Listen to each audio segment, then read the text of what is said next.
secara grand picture nih, dimulai dari jatuhnya harga minyak, kemudian COVID-19, ledakan di Lebanon, kemudian terakhir normalisasi hubungan Israel Uni Emirat, ini siapa pemain utamanya sebenarnya, dan juga peta apa yang ingin mereka inginkan? Pak Lili, silakan. Ya, Bismillahirrahmanirrahim. Sebenarnya kalau berbicara tentang siapa pemain utama dari peta konflik yang kita lihat dan kita paparkan tadi, kelihatan memang ini tidak ada pemain utama yang satu-satunya begitu ya. Jadi ada berbagai negara yang memiliki kepentingan yang bermacam-macam, utamanya adalah kepentingan ekonomi yang juga kemudian kepentingan politik dan juga pertahanan yang mereka perjuangkan di Timur Tengah.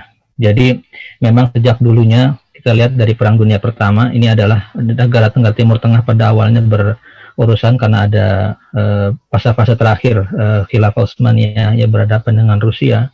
Kemudian di Perang Dunia Kedua ada upaya-upaya untuk menghabisi semua kekuatan Khilafah Utsmaniyah di Timur Tengah dan sebagainya, kemudian meninggalkan banyak sekali bom waktu di Timur Tengah.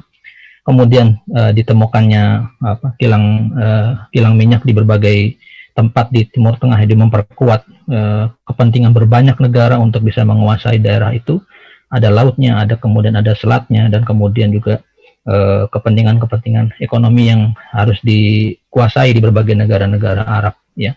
Jadi di sini memang kita lihat peta geopolitik dan yang ada di Timur Tengah ini diikuti dan dicampur tangani oleh banyak pihak, tapi secara garis besar kita bisa melihat bahwa peran penting negara yang memang sampai saat ini juga ingin menggulirkan agenda-agendanya kepada Timur Tengah ini, kita bisa saksikan juga bagaimana kemudian Amerika Serikat yang mendukung semua kebijakan-kebijakan terkait dengan pendudukan Israel, dan itu punya pengaruh besar kepada hampir ke seluruh negara-negara di Arab di Timur Tengah, termasuk di Sudan yang memang saat ini sedang punya konflik juga dengan Mesir dan juga dengan Ethiopia terkait ada bendungan yang akan membagi pengairan Sungai Nil, di mana akan terkurangi jatah Mesir. Itu juga ada di belakangnya juga Donald Trump juga yang akan menguasai bendungan-bendungan tersebut, sehingga kalau bisa dicari garis besarnya sebenarnya bukan hanya satu-satunya, tetapi banyak negara.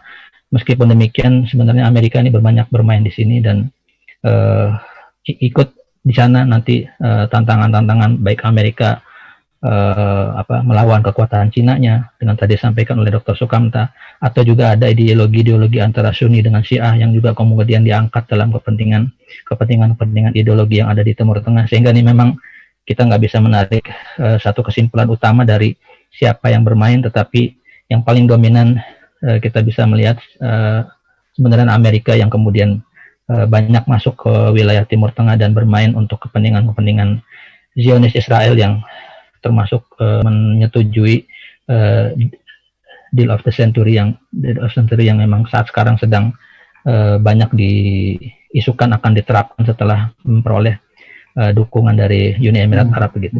Kurang lebih gitu, Bang Hafiz. Baik.